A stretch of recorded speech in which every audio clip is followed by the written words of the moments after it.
হ্যাঁ স্যার আসতেছে। আচ্ছা, তো ওই এটা নতুন চ্যাপ্টার আর কি, যে ন্যাচারাল ওকারিং পলিমার। ন্যাচারাল ওকারিং পলিমারের মধ্যে সেলুলোজ স্টার্চ দিয়ে শুরু করবো, আরো আছে অনেক কিছু।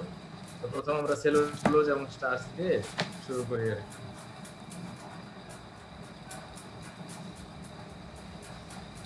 ঠিক আছে, তাহলে ক্লাস শুরু করলাম। হ্যাঁ, তো সেলুলোজে তোমরা অলরেডি ধারণা আছে, সেলুলোজ এবং স্টার্চের নাম তো শুনছো তাই না? তো সেলুলোজ হলো তোমার এক ধরনের পলিমার, যেটা হচ্ছে পলি ডিসপার্স পলিমার, যার এভারেজ ডিগ্রি অফ পলিমারাইজেশন বা ডিপি যেটাকে বলি আমরা, হ্যাঁ, generally in the range of তোমার 3500 থেকে 36,000 পর্যন্ত হইতে পারে ডিগ্রি অফ পলিমারাইজেশন। ঠিক আছে, তো এই সেলুলোজ গুলা নেচারে ওয়াইডলি ডিস্ট্রিবিউটেড, মানে নেচারে প্রচুর অ্যাভেলেবল পাওয়া যায়। এবং এটা প্রিন্সিপ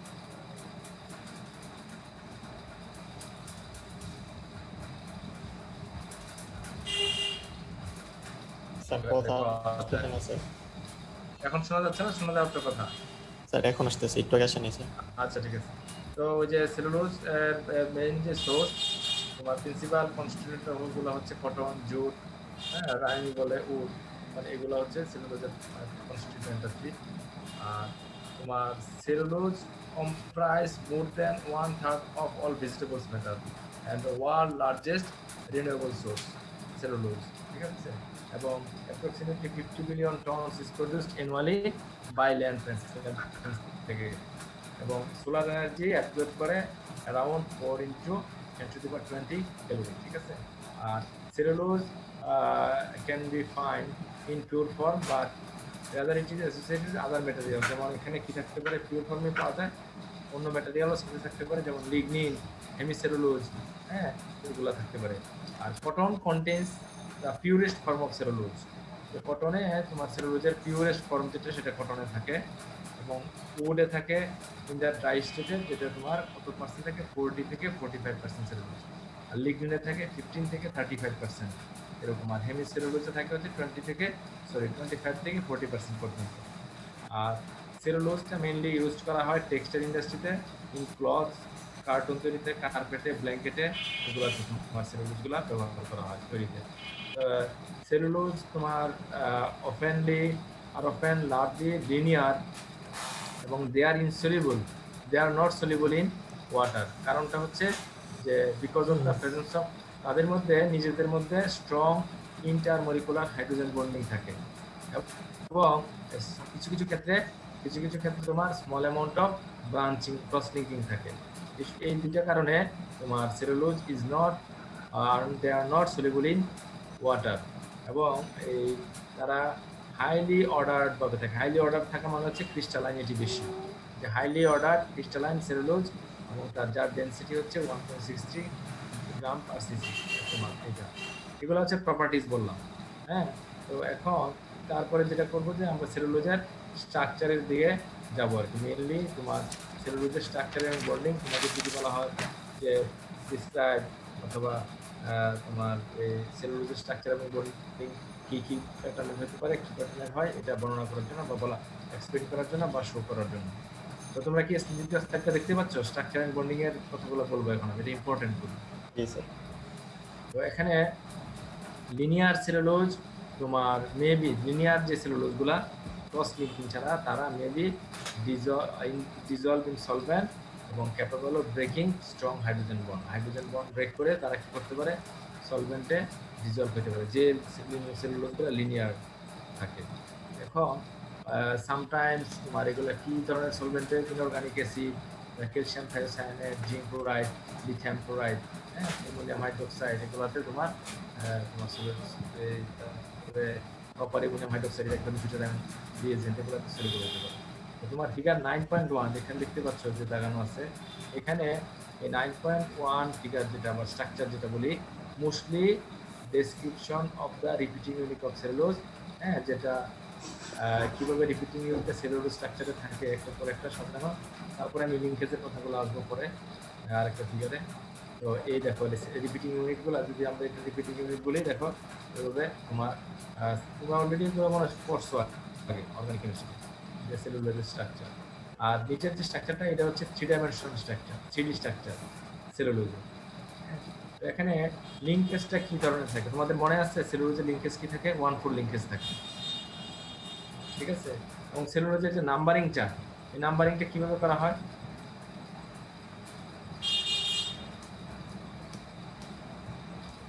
তোমাদের দেখাচ্ছি, এখানে আমি বড় করে দিলাম স্লাইডটা, যে কি কারণে দেখো, এই এখানে যে একটা দুই ইউনিট, এই কার্বনটাকে 1 2 হ্যাঁ 3 4 5 6। এখন সেলুলোজের এখানে আমরা বলছি যে 1,4 লিঙ্কেজ প্রেজেন্ট থাকে, 1,4 লিঙ্কেজ। এবং তাহলে 1,4 লিঙ্কেজ মানে কি? এই কার্বন যে 1 কার্বন পজিশন এবং 4 নাম্বার যে কার্বন, পরবর্তী রিপিটিং ইউনিটের যে 4 নাম্বার কার্বন এবং এই 4 নাম্বার কার্বনের মাধ্যমে সেটা লিঙ্কেজ থাকে, এবং এই লিঙ্কেজটা বলা হয় বিটা লিঙ্কেজ, ঠিক আছে? এই তোমার এই সেলুলোজের ক্ষেত্রে। আর আলফা লিঙ্কেজ কোথায় থাকে বলতে পারবা?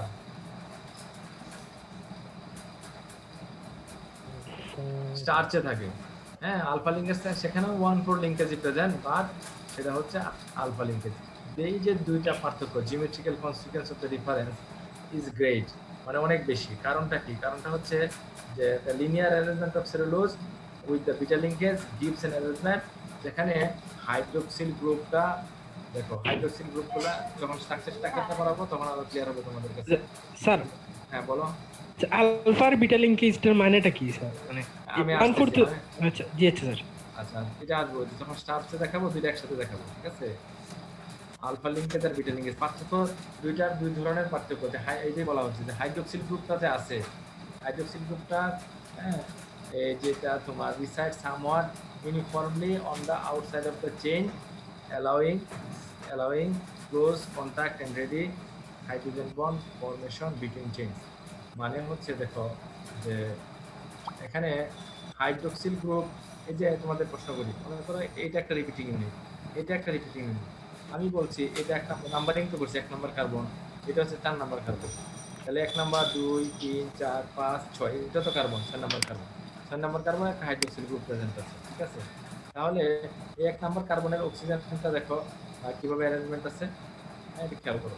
তাহলে এই যে তোমার এই যে প্রশ্নটা কমপ্লিট তোমাদেরকে, যে 1,4 লিঙ্কেজ যে হয়েছে, 1,4 লিঙ্কেজে এখানে হাইড্রোক্সিল গ্রুপ কয়টা আছে এই যে প্রত্যেকটা রিপিটিং ইউনিটে? একটা করে। স্যার একটা স্যার। কোনটা? না না না, এখানে তো দুইটা, অনেকগুলোই তো আছে। তিনটা আছে স্যার। স্যার লিঙ্কেজ স্যার একটা স্যার 1,4 এর তিনটা স্যার, তিনটা আছে স্যার। তিনটা ওইটা আছে স্যার। উপরের ওইটা পেন্ডেন্ট গ্রুপ। স্যার একটা হচ্ছে স্যার বাইরে, একটা হচ্ছে বাইরে, গুড। কার বাইরে? স্যার ওইটা তো পেন্ডেন্ট গ্রুপ স্যার, রিপিটিং গ্রুপের বাইরে। রিপিটিং ইউনিটের। হ্যাঁ, একটা হচ্ছে যে হাইড্রোক্সিল গ্রুপটা এই আউটসাইড অফ দ্য চেনের বাইরে, কোনটা? যেটা 6 নাম্বার কার্বন, 6 নম্বর, জি sir. 6 number. Outside the chain, যেটার কারণে allowing the close contact and ready hydrogen bond formation between chains, মানে যার কারণে এই অ্যারেঞ্জমেন্টের কারণে হাইড্রোক্সিল গ্রুপটা যদি অ্যারেঞ্জমেন্টের আউটসাইড চেনের বাইরে থাকে, এবং এই আউটসাইড চেনের বাইরে যদি থাকে, তাহলে এই যে হাইড্রোজেনটা, এই হাইড্রোজেনটা অন্য আরেকটা সাথে হাইড্রোজেন বন্ড ফর্ম করতে পারবে না, বা এখান থেকে অক্সিজেন, তার সাথে হাইড্রোজেন বন্ড, অক্সিজেন যদি ইলেকট্রোনেগেটিভ আর কোন অ্যারেঞ্জমেন্ট আসে, তার সাথে হাইড্রোজেন বন্ড কি পসিবল না পসিবল না? Possible sir possible possible sir. Possible. তাহলে এই যে দিস অ্যারেঞ্জমেন্ট রেজাল্টস, মানে এই ধরনের অ্যারেঞ্জমেন্টের জন্য আমি স্ট্রাকচারটা আরো ডিটেইলস বলবো, তখন আমি ক্লিয়ারলি ওইটা একজন প্রশ্ন করছিল স্যার আলফা লিঙ্কেজ কি বিটা লিঙ্কেজ কি, আমি এগুলো ব্যাখ্যা করবো। যে আগে একটা একটা করে শেষ করে নিই, যে এই যে দিস অ্যারেঞ্জমেন্ট রেজাল্টস, মানে এই অ্যারেঞ্জমেন্টের কারণে যে তোমার এই insoluble rigid fibrous materials that is well suited as cell with materials for plants। হ্যাঁ, তো এটা আমি কারণটা কি বলবো, এই কথাগুলো বলা মানেটা কি? এটা হচ্ছে যে যে alpha linkage in comparison with the alpha linkage of starch, ওইখানে স্টার্চের কথা বলবো, এখানে দুইটা পার্ট থাকে, একটা থেকে অ্যামাইলোজ আর একটা বলে অ্যামাইলোপেকটিন, এখনো আসি নাই, আমি পড়াবো, যে থাকে অ্যামাইলোজ এবং অ্যামাইলোপেকটিন। তো অ্যামাইলোজ যেটা থাকে, নেমলি অ্যামাইলোজ, যেখানে আলফা লিঙ্কেজটা থাকে, results in a helical structure where the hydrogen bond is both interior and exterior to the chain allowing better। আচ্ছা, এখন আমি যেটা বলতে যাচ্ছি যে সেলুলোজ এবং ওয়াটারের মধ্যে তোমরা অলরেডি জানছো যে একটার মধ্যে থাকে দুটো 1,4 লিঙ্কেজ, কিন্তু একটা থাকে আলফা লিঙ্কেজ আর একটা থাকে বিটা লিঙ্কেজ। বিটা লিঙ্কেজ থাকে হচ্ছে সেলুলোজে, আলফা লিঙ্কেজ থাকে হচ্ছে স্টার্চের মধ্যে। এই যে দুইটা ডিফারেন্স বন্ডিং এর কারণে হয়। আলফা লিঙ্কেজ এবং বন্ডিংটা কি কারণে হয়, যে এই আলফা লিঙ্কেজ কারণে এই একটা খাবার হিসেবে মানুষ গ্রহণ করতে পারে, আর একটা খাবার হিসেবে মানুষ গ্রহণ করতে পারে না। কোনটা মানুষ খাবার হিসেবে গ্রহণ করতে পারে? Starch. যেখানে আলফা স্টার্চ, যেখানে আলফা লিঙ্কেজ প্রেজেন্ট, হ্যাঁ। আর যেখানে তোমার বিটা লিঙ্কেজ, সেখানে সেটা মানুষের খাবার হিসেবে বা মিল হিসেবে হিউম্যান কি করতে পারে না, খাইতে পারে না বা নিতে পারবে খেতে পারবে না। যে হ্যাঁ, এটা হচ্ছে difference, basic difference between cellulose এবং স্টার্চের মধ্যে। তো অন্য reason for this difference is the composition of enzyme present in two species. মানে এই যে আমরা সেলুলোজ আর স্টার্চ যাই বলি না কেন, প্রশ্ন করতে পারতো আমাকে, স্যার যে আমরা সেলুলোজ খাইলে কি হইতো, লিঙ্কেজ ডিফারেন্স হলে কি সমস্যা? সমস্যাটা হচ্ছে যে আমরা যে খাবারই খাই না কেন, হিউম্যান যারা, এগুলা হজম হওয়ার জন্য, এগুলোকে ব্রেক করতে হবে, ডাইজেস্ট হতে হবে। এই ডাইজেশনের জন্য স্পেসিফিক এনজাইম থাকে, এনজাইমের কম্পোজিশনটা একটা ইম্পর্টেন্ট থাকে। এই এনজাইম, স্পেসিফিক এনজাইমটা যদি তোমার তাকে না ভাঙতে পারে, তাহলে কি খাবার তো খাওয়া যাবে না। এই জন্যই, এবং কম্পোজিশন অফ এনজাইম একটা ফ্যাক্টর যেটা হচ্ছে হিউম্যানের মধ্যে থাকে এবং যেটা সুইটেবল আলফা লিঙ্কেজটাকে গ্রহণ করার জন্য, not for the beta linkage.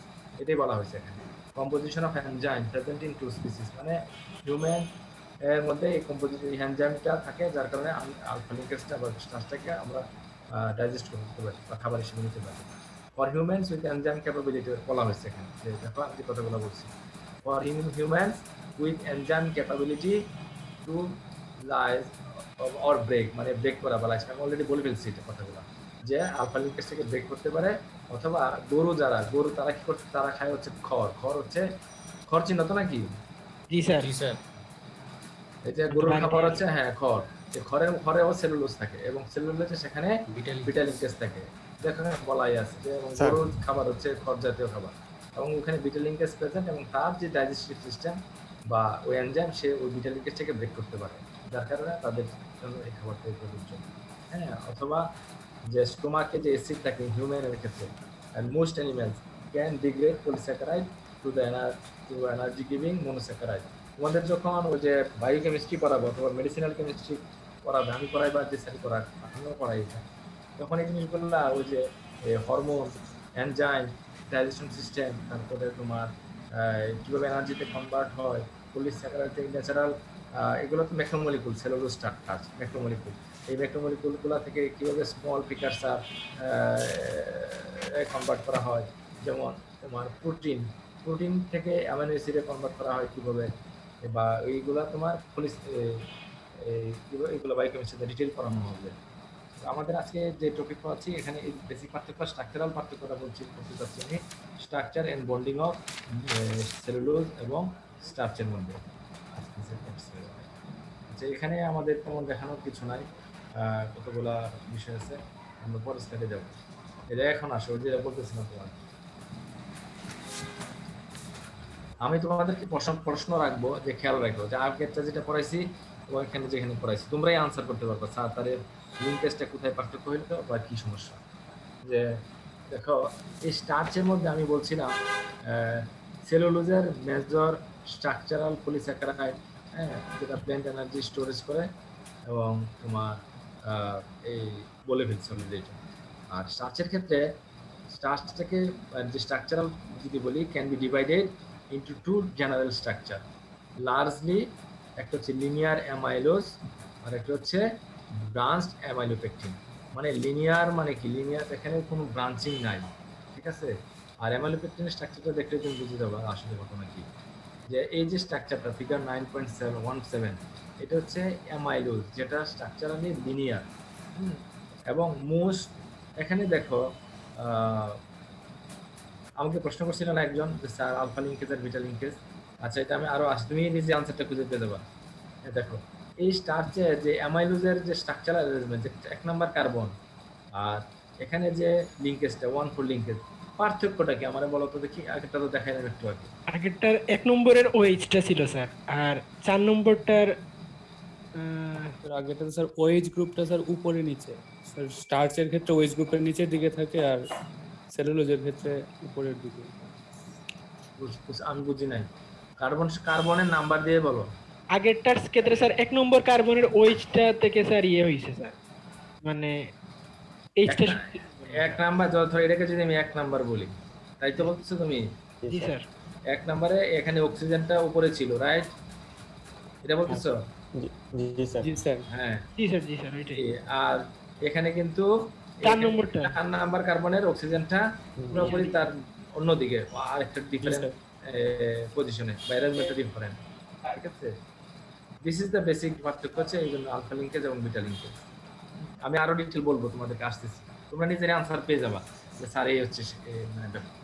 আচ্ছা, এখন তুমি তাহলে ওখানের বাদে একটা প্রথমে একটা পার্থক্য আমরা পেয়ে গেলাম নাকি, এই সেলুলার স্ট্রাকচার এবং এই সরি স্ট্রাকচারের মধ্যে ডিফারেন্সটা একটা পেয়ে গেছি আমরা এখন ইন দ্য মিন টাইম। হ্যাঁ, আরো পার্থক্য দেখবো আমরা, যে দেখো মোস্ট চার্জেস কন্টেইন 10 থেকে 20% অ্যামাইলোজ এবং 80 থেকে 90% অ্যামাইলোপেকটিন। হ্যাঁ, দো the ratio can very greatly. আচ্ছা দেখো, ম্যাক্সিমাম স্টার্চের মধ্যে মাত্র 10 থেকে 20% অ্যামাইলোজ লিনিয়ার পার্ট থাকে, আর 80 থেকে 90% হচ্ছে অ্যামাইলোপেকটিন থাকে, ঠিক আছে? আর while cellulose can be considered a highly regular polymer of D-glucose with units linked through a beta 1,4 linkage, already তোমরা এটা জেনে গেছো। আর amylose is a linear polysaccharide with glucose units, এটা তো গ্লুকোজ ইউনিট জানা, রিপিটিং ইউনিটটা, হ্যাঁ, জি sir. Glucose units link in a alpha 1,4 fashion, ঠিক আছে? এটা আমরা জানি, অলরেডি বলছি যে তাহলে অ্যামাইলোপেকটিন কন্টেইন গ্লুকোজ ইউনিটস, হ্যাঁ, উইথ চেইনস অফ আলফা 1,4 গ্লাইকোপাইরা, পড়ছো নাকি এগুলো তোমরা? Alpha glucopyranosyl units but with branching occurring every 20 থেকে 30টা ইউনিটের এভরি এরকম ওকার করে আর কি। হ্যাঁ, তাহলে আমি অ্যামাইলোপেকটিনের স্ট্রাকচারটা দেখি, তাহলে আমাদের জন্য আরো সহজ হবে বিষয়টা। দেখো, এখন অ্যামাইলোপেকটিনের ক্ষেত্রে আমি প্রথমেই বলছিলাম যে অ্যামাইলোপেকটিনের স্ট্রাকচারটা ব্রাঞ্চিং হবে, নট লিনিয়ার। যে গ্লুকোজ ইউনিটটাতে থাকে বা রিপিটিং ইউনিটটা বা ডিগ্লুকোজ ইউনিটটা যেটা থাকে অ্যামাইলোজের ক্ষেত্রে দেখছো, হ্যাঁ, সেটা ছিল লিনিয়ার, এখানে কোনো ব্রাঞ্চিং ছিল না। যদি আমি এটাকে লিনিয়ার বলি, যে বেসিক যে পার্টটা যদি লিনিয়ার বলি, কিন্তু অ্যামাইলোপেকটিনের ক্ষেত্রে দেখো যে এই যে 6 নাম্বার কার্বনের যে হাইড্রোক্সিল গ্রুপ, খেয়াল করো, সে অক্সিজেনের সাথে আরো তোমার ডি গ্লুকোজ ইউনিট বা রিপিটিং ইউনিট যুক্ত হতে পারে বা যুক্ত হয়ে ব্রাঞ্চ আকারের স্ট্রাকচার গঠন করে, এবং সে ইজ ইট পসিবল। খেয়াল করছো, দেখছো কিনা এটা ব্রাঞ্চটা কিভাবে হয়েছে, কার সাথে যুক্ত হয়েছে? ব্রাঞ্চের 6 নম্বর কার্বনের ওএইচ অক্সিজেনের সাথে, ঠিক আছে? এখানে দেখো, তাহলে এখানে এই পরীক্ষায় যদি তোমাদের প্রশ্ন করি আমি, যে অ্যামাইলোজ এবং অ্যামাইলোপেকটিনের স্ট্রাকচারাল অ্যারেঞ্জমেন্ট শো করার জন্য একটা হবে কি লিনিয়ার হবে, আর একটা ব্রাঞ্চিং হবে। এটা কিন্তু মনে রাখা খুব কঠিন বিষয় না, দেখতে খুব জটিল মনে হচ্ছে না, আসলে ড্র করা কিন্তু ভেরি ইজি। স্যার আর শুধু মনে রাখলে হবে। হ্যাঁ বলো। স্যার, সেলুলোজের মধ্যে 6 নাম্বার কার্বন ওইচটা তো বাইরে থাকে স্যার, তাহলে ওইটার সাথে ব্রাঞ্চিংটা হইলো না কেন? এই ওখানে তোমার এটাও বলতে 3D স্ট্রাকচারটা দেখাচ্ছিলাম না ওখানে সেলুলোজে, যে যে গ্লাইকোসাইল তোমার গ্লাইকোসাইল ইউনিট, যে দেখো ওইটার আমি আবার যাবো তাহলে দরকার হলে ওই সেলুলোজের পার্টে, যে ওরা কি করতে পারে স্ট্রাকচারাল অ্যারেঞ্জমেন্টটার ডিফারেন্সের কারণে, এটা এখানে শো করা যাচ্ছে না, আমি দেখাতে পারতেছি না, যে যার কারণে তোমার ওই 180 ডিগ্রি, এই কথাটা আমি বলছি কিনা তোমাদের জানি না, যে দেখাবো আমি স্ট্রাকচারটা আসতেছি, এটাকে শেষ করে নিই। যে ওই স্ট্রাকচার আমি তো তোমার কথা আনসার করি, স্ট্রাকচারাল অ্যারেঞ্জমেন্টের কারণে ওখানে পসিবল হয় না, কেন হয় না সেটা আরো ডিটেল বলা যাবে, বলতেছি আর তার আগে এটা শেষ করি। যে দেখো, যে amylose typically consist of over তোমার 1000 ডি গ্লুকোপাইরানোসাইড ইউনিট, এই যে ডি গ্লুকোজ ইউনিট যেটা, এই যে এই ইউনিটটা মানে 1000 থেকে বেশি হতে পারে। আর অ্যামাইলোপেকটিনে যেটা হয়, লার্জার মলিকুল কন্টেইন 6000 থেকে তোমার দেখো অনেক বেশি, এই কারণে এখানে ব্রাঞ্চিং হয়। ওই যে মাহফুজ যেটা বললাম স্যার, এখানে তো অক্সিজেনের সাথে যুক্ত হইয়া আবার ব্রাঞ্চিং হয়েছে, হ্যাঁ, যার কারণে এখানে ওই ডি গ্লুকোজ ইউনিটটা অনেক বেশি মানে পরিমাণে যুক্ত হতে পারে এবং তার পরিমাণও বেশি থাকে, এই জন্য তোমার এই ধরনের অ্যারেঞ্জমেন্ট স্ট্রাকচার হয়েছে। তারপরে আমি পরে স্ট্রাকচারতে যাই। এটাও অ্যামাইলোপেকটিন যে ব্রাঞ্চ স্ট্রাকচার, এটা তোমাদের অলরেডি আমি বলছি।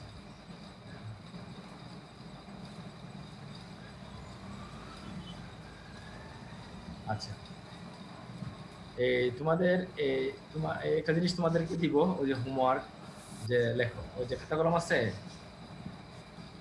জি স্যার। আচ্ছা, এই তোমার এখানে দেখো ফিগারটা 9.3 বলছি যে বিহেভিয়ার অফ অ্যামাইলোজ, মানে নট অ্যামাইলোপেকটিন, অ্যামাইলোজের লিনিয়ার স্ট্রাকচার, সেটা তোমার যদি তোমার কুলিং, মানে আমরা ইয়ে করি না, হিট দেয় যদি, হ্যাঁ, হিটটা যখন কোল্ড করা হবে তাকে, কোলিং রেটের সাথে সাথে তার স্ট্রাকচারাল অ্যারেঞ্জমেন্টের কি ভেরিয়েশন হয়, বিহেভিয়ার কি হয়, সেটা তোমার ইন শর্ট, মানে সংক্ষেপে স্ট্রাকচার সহ ব্যাখ্যা করতে বলবো। স্ট্রাকচারটা, ফিগারটা হচ্ছে যে এইটা, আর ব্যাখ্যাটা তোমাদের ওই যে আগের স্লাইডগুলোতে একটু দাগানো আছে, তোমরা নিজেরা এটা আর পরীক্ষা আসলে কি স্যার এই ফুল স্ট্রাকচার আঁকা লাগবে এখানে যা আছে স্যার? হ্যাঁ, অ্যাপ্রক্সিমেটলি তাই। এটা কি স্যার মনে রাখা সম্ভব স্যার? অবশ্যই সম্ভব। এবং আমি তোমাকে বলি, প্রথম দেখেই তো ভয় পেয়ে গেছো, তুমি তো বলছো যে স্যার মনে রাখা সম্ভব কিনা। টেকনিক বলে দিচ্ছি আমি তোমাদের, অবশ্যই সম্ভব। যে টেকনিকটা হচ্ছে যে তুমি আমি কি বলছি যে এই কনসেন্ট্রেটেড একোয়াস সলিউশনে কুলিং রেটের সাথে সাথে তার অ্যামোলোপেকটিনের বিহেভিয়ারটা কি রকম হয়, এটা যদি হয় তার মানে প্রাথমিক স্ট্রাকচার। হ্যাঁ, ধরো এখানে কিন্তু তোমার একটা রেগুলার অ্যারেঞ্জমেন্টটা যদি তুমি মনে রাখো আর কি, এই অ্যারেঞ্জমেন্ট থেকে তাহলে তুমি খালি চোখে যদি আমরা দেখি, তাহলে স্লো কুলিং এবং ফাস্ট কুলিং, এটার মধ্যে বেসিক পার্থক্য কি, যদি আমরা মনে করি, তুমি কিছুই দেখো না, এখান থেকে চোখে পড়তেছি কি, ফাস্ট কুলিং আমি বলে দিই, আছে চোখে পড়ছে যে দেখা তোমার ফাস্ট কুলিং এ, হ্যাঁ কি বললাম স্যার, ফাস্ট কুলিং এ বলতেছি স্যার ওই যে পানি আছে স্যার, দেখতে পাচ্ছি, কিন্তু এক্স্যাক্টলি। এখানে ও দেখো ওই যে গ্যাপে গ্যাপে পানি থেকে যাচ্ছে, হ্যাঁ, আর স্ট্রাকচারাল অ্যারেঞ্জমেন্ট মোরলেস কিন্তু ফাস্ট এবং স্লো এর মধ্যে খুব একটা পার্থক্য হয় না, ঠিক আছে। ওই এইটাই মানে ওয়াটার গুলা যে থাকে, এটা মেইন হোস্ট গেস্ট একটা ব্যাপার থাকে যে স্পেস বেশি থাকতেছে এই জায়গায় স্যার। হ্যাঁ, স্পেস বেশি থাকতেছে, স্লোতে স্যার অ্যাকুমুলেট হয়ে গেছে ওয়াটারটা হোস্টের ভিতরে থেকে যাচ্ছে, অ্যাকুমুলেট হয়ে গেছে, ওয়াটারটা থাকে না, এটাই বেসিক পার্থক্য।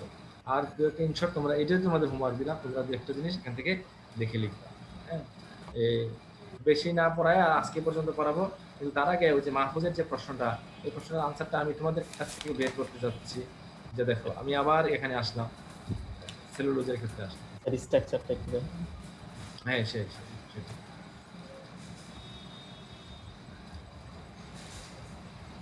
হ্যাঁ, এখন দেখো যে এই স্ট্রাকচারটা খেয়াল করো, খুব পার্থক্য নাই কিন্তু আমি বলবো 3D স্ট্রাকচারটা খেয়াল করো।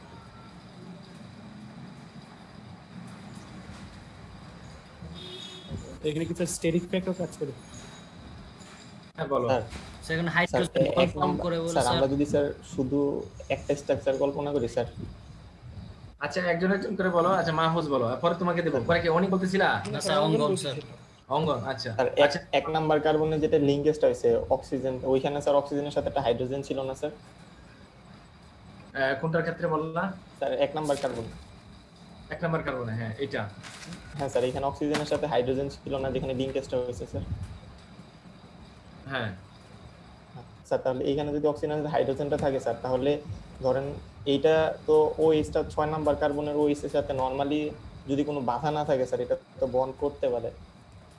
আচ্ছা, তুমি এটা তো এটা হলো আচ্ছা আরেকজন বলো, আমি বলবো তোমাকে। স্যার বলতেছি স্যার এখানে কে বলতেছিলা? অঙ্গন বলো। জি স্যার বলতেছি হচ্ছে কি স্যার এখানে তো হাইড্রোজেন বন্ডিং হয়, আর একটা হচ্ছে sir small amount of cross linking হয় স্যার বলছিলেন, সেই জন্য তো স্যার হ্যাঁ এক্স্যাক্টলি। মানে সলিউবল হবে না, এখন সেই ক্ষেত্রে তো বন্ডিং তো স্যার করতে পারবে না ওই ক্ষেত্রে, ওই হিসাবে যদি বিবেচনা করি।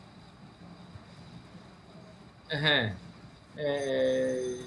অঙ্গন আবার ক্লিয়ারলি বল, তোমার কথাটা আমি শুনতে মানে বুঝতে পারি। স্যার বলতেছি স্যার এখানে তো স্যার হাইড্রোজেন বন্ড ফর্ম করার একটা টেন্ডেন্সি থাকে, আর একটা হচ্ছে এখানে হাইড্রোজেন বন্ড করার টেন্ডেন্সি থাকে, রাইট। কার সাথে হাইড্রোজেন বন্ডিং হবে এটা আমি বলছি কিন্তু তোমাদের জি স্যার প্রথম বলছিলেন ক্লাসে। স্যার, ওই হ্যাঁ। একটা হচ্ছে sir small amount of cross linking হয়, সেই জন্য স্যার একটা ফ্যাক্টর কাজ করতে পারে, তাই জন্য হচ্ছে গিয়ে মানে ক্রস লিঙ্কিং এর জন্য ওটা কম হয়। পসিবল না ব্রাঞ্চিং, জি স্যার, ব্রাঞ্চিং পসিবল। কম হয়, রাইট। তোমরা তো ভালোই ব্যাখ্যা করতে পারো দেখি।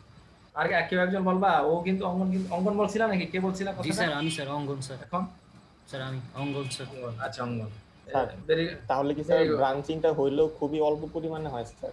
খুবই অল্প পরিমাণে হয়, যেটা তোমার আমি প্রথম যখন আমি শুরু করছি লেকচার, খেয়াল করতে কিনা জানি না, তখনই কিন্তু কথাটা আমি বলছি। হ্যাঁ স্যার বলছিলেন, হাইড্রোজেন বন্ডের কথা বলছিলেন স্যার। এবং ওই ব্রাঞ্চিংটা বেশ অল্প পরিমাণে হয়। আচ্ছা স্যার, ক্লিয়ার স্যার। হ্যাঁ, ভেরি থ্যাংক ইউ।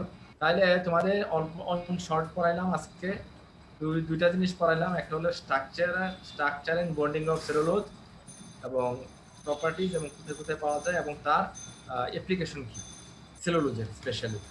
সিমিলারলি তোমার স্টার্চের ক্ষেত্রেও স্ট্রাকচার এবং বন্ডিং প্যাটার্নটা কীরকম হবে, লিঙ্কেজটা কীরকম হবে, এবং কেন মানুষ এটা খাবার হিসেবে গ্রহণ করতে পারে, আর গরু বা অন্যান্য প্রাণী যে সেলুলোজটাকে কেন খায়। হ্যাঁ, মানে এর ব্যাখ্যাটা কি, যদিও অল্প কথা আমি বলে দিচ্ছি এখানে তোমাদেরকে, জিনিসগুলা অনেক দেখবা আর কি।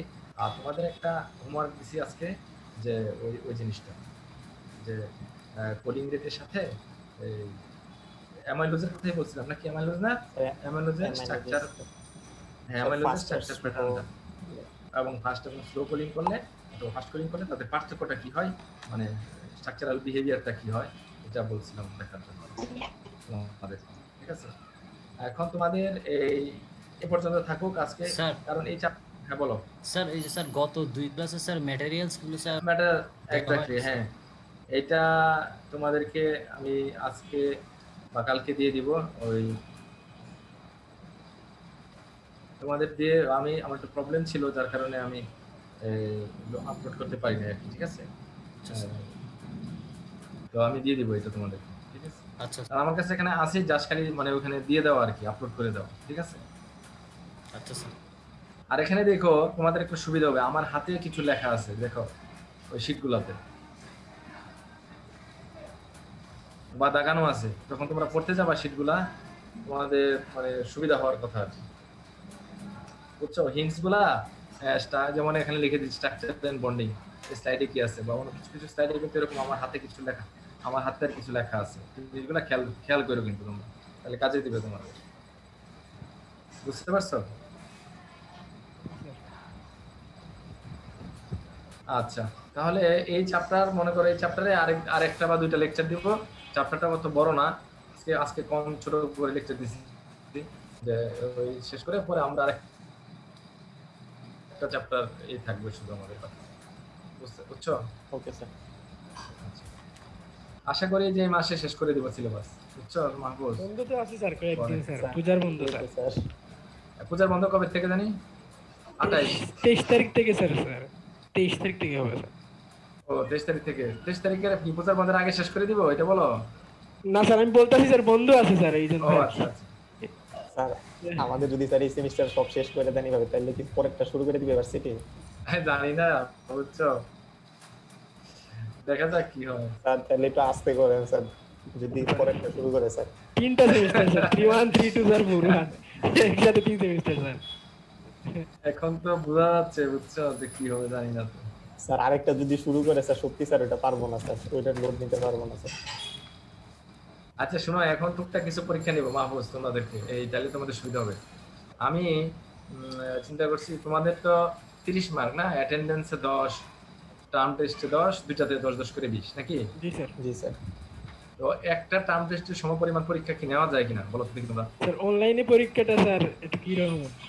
স্যার মানে পরীক্ষা না, পরীক্ষা বলতে তোমার পরীক্ষা মানে ওই যে এরকম পরীক্ষা না, যা মানে ইভালুয়েশন যদি বলি, ইভালুয়েশন তো অনেকভাবেই করতে পারি, যে তোমাকে প্রশ্ন করতে পারি, বা তোমাকে অ্যাসাইনমেন্ট দিতে পারি, বা তোমাকে যে হোমওয়ার্ক দিচ্ছ ওটার ইভালুয়েশন করতে পারি, মানে বিভিন্ন ভেরিয়াস ওয়েজ আছে। স্যার কুইজ দিতে পারি। স্যার বলো।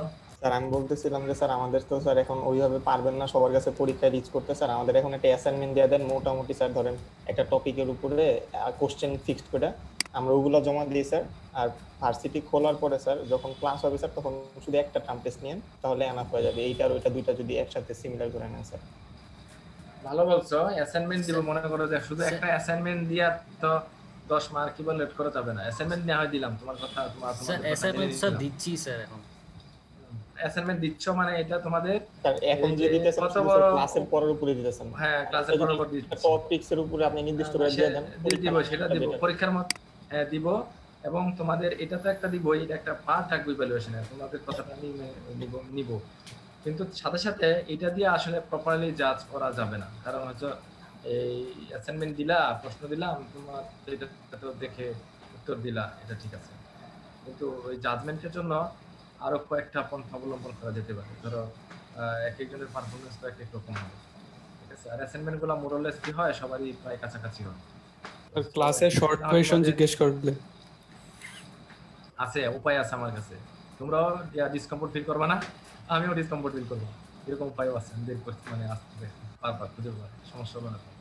আর আমি ক্লাসটা তোমাদেরকে এভাবেই নিচ্ছি, দেখো আমি কিন্তু তোমার স্লো যাচ্ছি, মানে একেবারে যখন কথাগুলো বলি স্লোই বলি মোটামুটি, বা তোমাদের কাছ থেকে বের করে নেওয়ার চেষ্টা করি যে আচ্ছা তুমি বলো তো দেখি এটা কিরকম। এর উদ্দেশ্য দুইটা, একটা হলো যে তোমাদেরকে ক্লাসে ইন্টারেক্টিভ রাখা, আর 2 নম্বর হচ্ছে তুমি এই যে এখন আনসার, এই যে অঙ্গন বা তোমরা অন্য যারা আছো যে আনসারগুলো বলতেছো, তোমার কিন্তু ওই টপিকটা সম্বন্ধে একটা ইন্টারেস্ট গ্রো করছে, বা সে একটা মাথা খাটাইছে এখানে, যার কারণে পরবর্তীতে সে যখন ফাইনাল পরীক্ষাটা দিবে রিটেন পুরো 70 মার্কসের, তার জন্য অনেকটাই কমফোর্ট, তার বা তার তোমাদের জন্য এটা অনেকটাই কমফোর্টেবল জোনে চলে আসবে। এটা আমার ধারণা আর কি।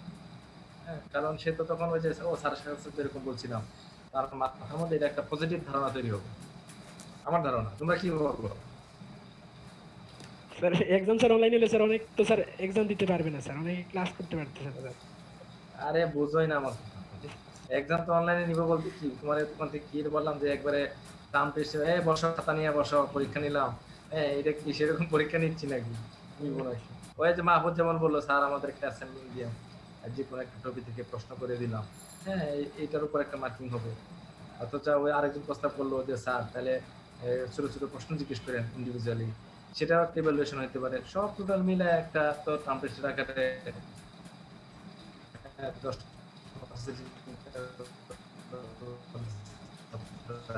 ঠিক আছে।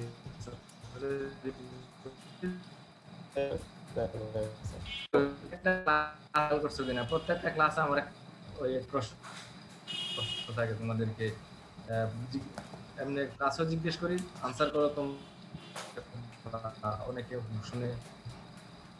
এটা আবার কিন্তু কিছু প্রশ্ন স্পেসিফিক্যালি গুগল ক্লাসরুমে দিতে বলি, আপলোড করে।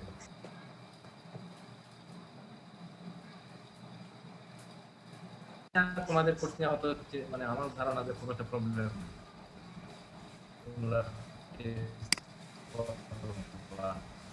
আমি আশা করি কিন্তু আমার টার্গেট হবে যে প্রত্যেকটা ছাত্র যেন ভালো করে পরীক্ষা এই কোর্সটা। কারণ আগের বছর যারা পাস আমি যে পড়াইছি এদের রেজাল্ট নিয়ে আমি মোটামুটি স্যাটিসফাইড, তারা কিন্তু ভালো করছে।